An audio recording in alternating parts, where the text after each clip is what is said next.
In today's video, we are going to be covering 10 of the most iconic watches in the world for under £10,000. Let's begin with number one. Let's begin with IWC. Now, it's no secret that IWC have a really rich heritage when it comes to aviation, when it comes to pilots' watches. You can see this in the Big Pilot, or you can see it in the Mark 20. Now, I think when it comes to icons, wearability plays a big factor in that. And for that reason, I'm not going to go with the Big Pilot because I think that could be a little bit too much for some people. But instead, I think the most iconic IWC at the moment is the Mark 20.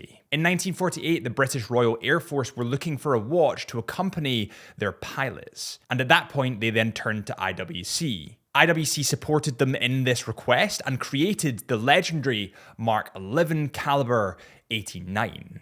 Now, this watch at the time had to tick off quite a lot of requirements. I mean, accuracy, robustness, reliability, and ease of maintenance were all included. The Mark 20 comes in a range of different colors, and there's so many options now to choose between. And I just feel like the Mark 20 is definitely a more subtle model than the Big Pilot, but it still has a lot of the same functionality. It comes in at 40 millimeters in diameter, 10.8 millimeters in height, is water resistant to 10 bar, and it comes with the caliber 32111 movement, which has 120 hours of power. And interestingly enough, this is the same movement that you can find in the Engineer. I just feel like with IWC, there's three main pillars in their range at the moment. There's the Mark 20, the Engineer, and the Big Pilot. And I feel like the Mark 20, for all intents and purposes, kind of ticks every box. And it is the most historically relevant within IWC's arsenal, making it the most iconic IWC. Oh yeah, and price, almost forgot about that. This comes in at £5,500, and that's with the stainless steel bracelet and the stainless steel head.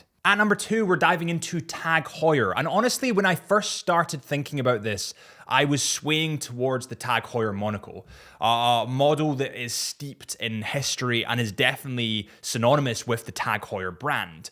But then I gave it some deeper thought, and I think that the glass box actually wins the iconic competition. In 1963, Jack Heuer introduced the Heuer Carrera into the world. Now remember at this point that Tag and Heuer were actually separate companies and they hadn't yet come together. Now in this 1963 model, there was actually tons of flares and flecks and design elements that would become very relevant to the glassbox design in years to come. The glassbox then returned in 2015, and this model paid homage to the 1960s Heuer Carrera. It had a pretty iconic domed sapphire crystal glass, some would say boxed sapphire crystal glass, which actually replaced the plexiglass that used to be on the old models. Nowadays, you have a ton of different variations of the glass box, my favorite being the Datto. This model comes in at 39 millimeters in diameter, 13.9 millimeters in thickness, has a lug distance of 20.7 millimeters, is water resistant to 100 meters, comes in stainless steel, and has the movement TH20-07 caliber, which is fully automatic with 80 hours of power. And this entire package with the leather strap comes in at £6,150. At number three, and by the way, guys, if you disagree with me on any of these points, if you think there's different iconic watches that I should have chosen, then let me know in the comments. I honestly love reading all the comments and the feedback from you guys on these videos, and I really appreciate it. And while you're at it, hit that subscribe button if you enjoy. I'd appreciate it. At number three, we have Grand Seiko, and Grand Seiko was kind of a difficult one to find an iconic watch for, because initially I was just going to use the movement, the spring drive movement.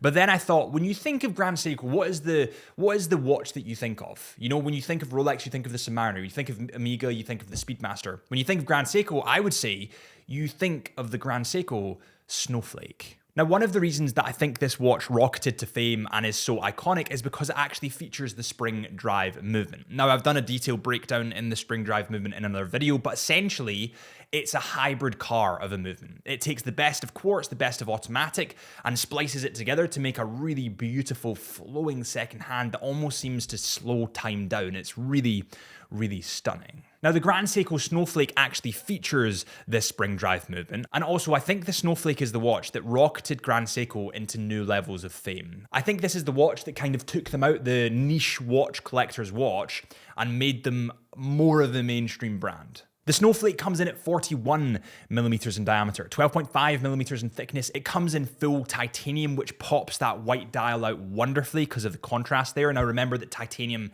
is a little bit darker of a metal than stainless steel. It also has the 9R65 movement, which is a spring drive movement with 72 hours of power, and it has a beautiful white dial, which is just wonderfully textured. Now, I would argue that this is the most iconic Grand Seiko ever. I mean, it's the one that springs to mind when you think of Grand Seiko. I'm not saying it's the best one, but it's definitely if you were to talk to a non-watch enthusiast and ask them about Grand Seiko, the odds are the first watch they'd mention is the Snowflake. That's kind of what I'm getting at.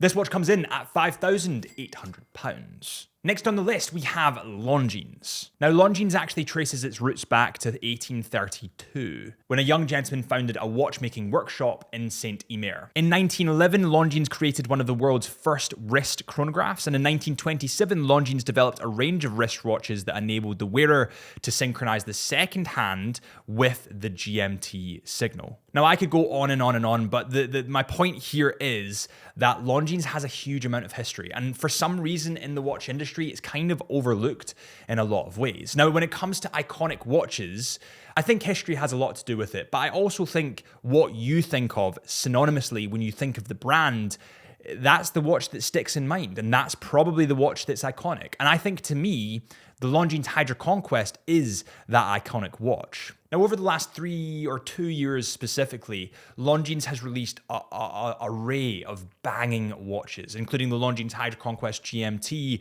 the Longines Conquest, the Longines Conquest Chrono, just beautiful watches. And I think, honestly, the Longines Hydra Conquest is the iconic model here. Now, I'm not going to go into specifics here because there's literally just so many variants of the Longines to choose between, the Hydra Conquest to choose between. But let's just say you were to get a Hydra Conquest automatic at 39mm, it would come in at roughly £1,700. On the subject of iconic watches, if you were wanting to get your next watch, then make sure you head to chisholmhunter.co.uk.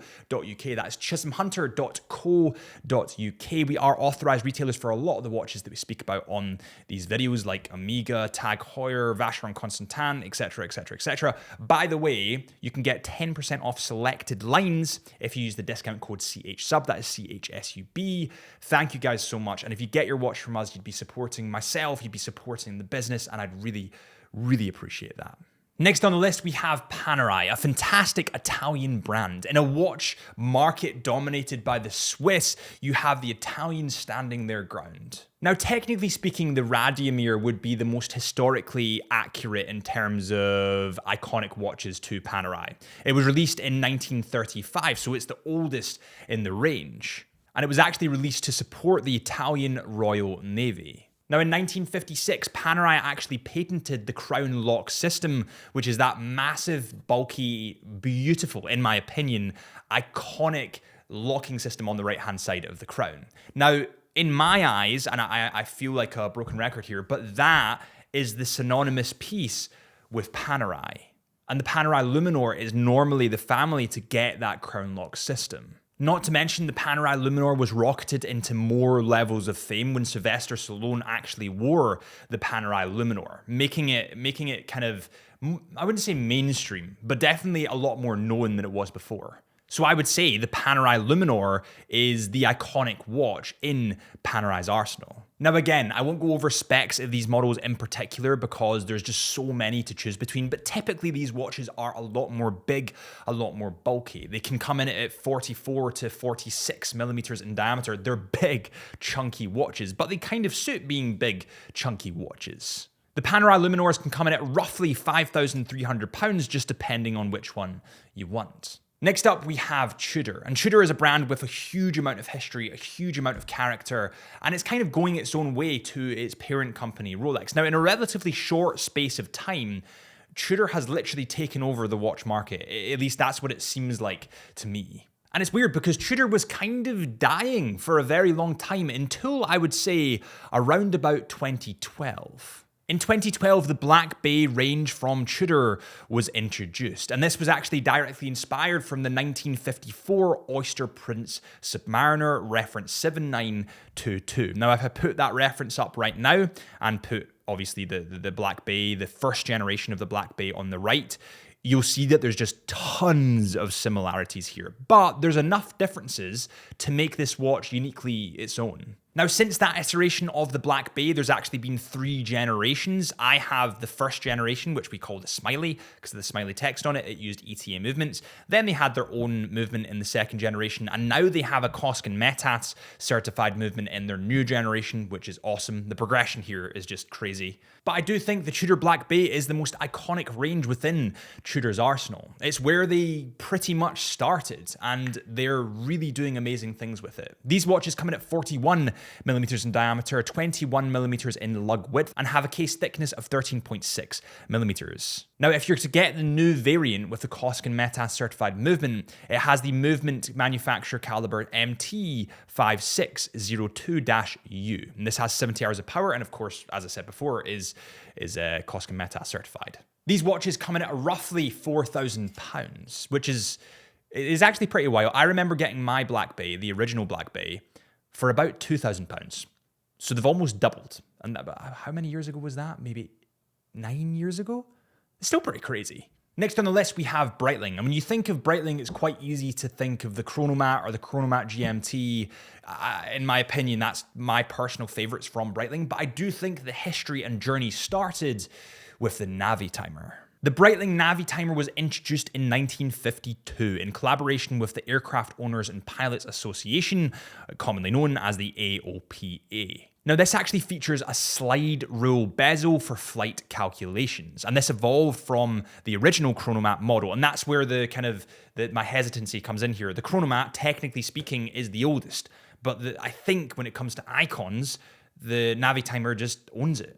In 1954, the first Navi Timer reference 806 became the first watch of the Aircraft and Pilots Association, and in the 1950s to 1960s, they actually offered a version of the Navi Timer with the logo, the AOPA logo, on the dial. Now keep fast forwarding through time and the Navi Timer just establishes itself more and more and more. It's literally like having a calculator on your wrist, and since the first iterations, they've refined it, made it sexier, made it better looking. It's just an awesome model. Now, if you were a pilot, I'd say this is probably the ultimate watch that you could get. If we were to look at a modern Navi Timer, let's look at the BO1, for example. This watch comes in at 41 millimeters in diameter, 13.6 millimeters in thickness, and 47.09 millimeters lug to lug. It comes in full stainless steel, has the Breitling 01 manufacturer caliber, which is fully automatic, has 47 joules, beats at a frequency of 28,800 VPH, and has 70 hours of power. This watch comes in at £7,650. The next watch on the list has to be a Cartier, and I do think when you think of Cartier, the watch is the tank. All of Cartier's watches are pretty beautiful, but the tank is the one you think of. Now, I'm not going to specify individual line here because I think it's just the entire tank range, but let's just talk about some of the history there. So the tank was actually invented by Louis Cartier, and he is the grandson of the company founder, Louis Francois Cartier. Now, Louise Cartier wanted to make a watch that was more masculine than what was there at that point, which is kind of weird to think, because when you think of the Cartier at the moment, you think, well, it kind of is a little bit more feminine than, let's say, your Tudor Black Bay or your, Omega Seamaster. But at that time, this was a very masculine watch. So he made it uniquely rectangular, and that was very different to anything that was on the market at that point. And the reason he made it rectangular is because the First World War was actually still raging on, and he got the inspiration for the design from a French military tank, specifically the FT-17, which is kind of wild to think of. I mean, he literally pulled inspiration from a watch from a tank. I mean, they do it with cars all the time. I suppose they could do it with watches. I suppose they do it with planes. Yeah, I mean, what's wrong with that? So the tank came to be, and I would argue that it is the most iconic watch for Cartier, from Cartier. Okay, so Omega. I've actually grouped two watches together here because I think they're both uniquely iconic in their own way. So the first one is the Speedmaster and the second one is the Seamaster. Two of the most iconic watches in the world. Now, in 1962, the first Omega was worn in space. In 1965, the world's first spacewalk happened, and that's when Edward White actually wore the Speedmaster. And in 1969, the moonwatch was invented. The first steps were taken on the moon, and this watch was worn. Now, since these incredible moments in history, there's obviously been so many Speedmasters released off the back of that, because they do have a ton of history, and they're awesome watches. I actually own a Speedmaster myself, so I can't argue with that. So that is one of the iconic watches, and now we get to the Seamaster. A watch that is featured so heavily in probably the most iconic spy movie ever. I mean, whenever you think of secret agents, you think of James Bond. Now, in 1995, the first ever 007 Seamaster was worn in GoldenEye. God damn, he was handsome, wasn't he? Is this Pierce Brosnan? He's not my James Bond, but he's a handsome man. In 1997, another Seamaster is actually worn. This one is absolutely beautiful. I'll put it on the screen at the moment. And I kind of want this Seamaster. And let me tell you a story. It's actually not that long a story. I was born in 1997 and I want a watch from my birth year, and I'm an Amiga fanboy. And this watch happens to, it ticks all the boxes. 2006, Casino Royale, you have Daniel Craig wearing a Seamaster Planet Ocean. 2008, Quantum of Solace, you have Daniel Craig again wearing a Seamaster Planet Ocean. 2012, Skyfall, one of my favorites, you have him wearing again the Planet Ocean. And 2015, Spectre, you have him wearing the Seamaster 300 meter Spectre Limited Edition. In 2020, James Bond watch became the Seamaster 300 meter Amiga coaxial master chronometer in full titanium, one of the most iconic watches in the Seamaster range now. And I think my point here is, anybody that's watched the movie when they were younger have an emotional attachment to the Seamaster. Not to mention its functionality and history outside of James Bond. This is the most iconic diving watch, one of the most iconic diving watches in the world. Next on the list, we have the Rolex Explorer. Not the Explorer 2, but the Explorer 1. The Explorer 1 was actually born for high-altitude Himalayan climbing, which is kind of wild to think about. The Explorer arrived in 1953, and this is actually the same year as the Submariner. Now, the Explorer is just brilliantly boring. And I know that that seems offensive, but honestly, it's not. I think that boring watches last longer through history. It comes in at 36 millimeters. It is a lot smaller, but this watch can do it. It has been put to the test and come out the other side unscathed. The Explorer is a lot more subtle. It's a lot less flashy than your typical Rolex, and I think that's what makes it so iconic. Now, if you're to get a Rolex Explorer on the second-hand market, you might pay around about £6,000 or £7,000 for that model. And that's all from me today. Please hit that subscribe button if you did enjoy. I'd really appreciate it. Or follow our Instagram at Chisholm Hunter Watches, or my Instagram at HP Lifelens, or our podcast, the Into the Mind podcast. And I'll see you guys real soon.